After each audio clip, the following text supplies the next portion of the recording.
მოდი სწრაფად გადავხედოთ, რა მოხდა კრისტალბეთ ეროვნული ლიგის 34 ტურში. ამ ტურმა ისე დაძაბა ყველაფერი, რომ ბოლო ორი ტური ფაქტობრივად ფინალს უდრის. როგორც საჩემპიონო ბრძოლა, ისე ლიგაში დასარჩენი ადგილები ყველაფერი ბოლოს გაირკვევა. დავიწყოთ პირველით. იყო დიდი ანგარიშით მოგებები. აი მაგალითად გაგრამ გარეჯს მოუგო, თან როგორ 4-1.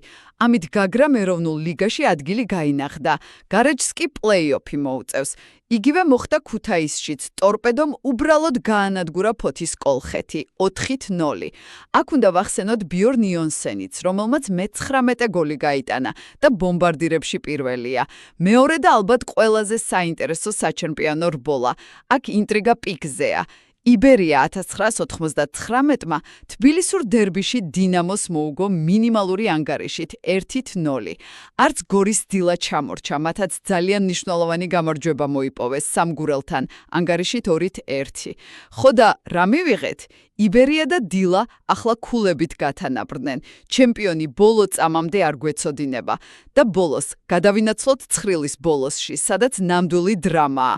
ბათუმის დინამომ 13 მატჩიანი მოუგებელი სერია შეწყვიტა, როგორც იქნა. სტუმრად მოუგეს თელავს 2-1. ამ წაგების გამო კი თელავი პირდაპირ ლიგაში ვეღარ რჩება და ადგილის შესანარჩუნებლად პლეი-ოფში ითამაშებს. მოკლედ რომ შევაჯამოთ, სატურნირო ცხრილში იბერიას და დილას 74 ქულა აქვთ და პირველ-მეორე ადგილებს იყოფენ. მესამეზე ტორპედოა, პლეი-ოფის ზონაში კი გარეჯი და თელავი მოხვდნენ. მოიწერეთ ჩვენი არხი, მადლობელი ვიქნებით თქვენი ყოველი ლაიქისთვის.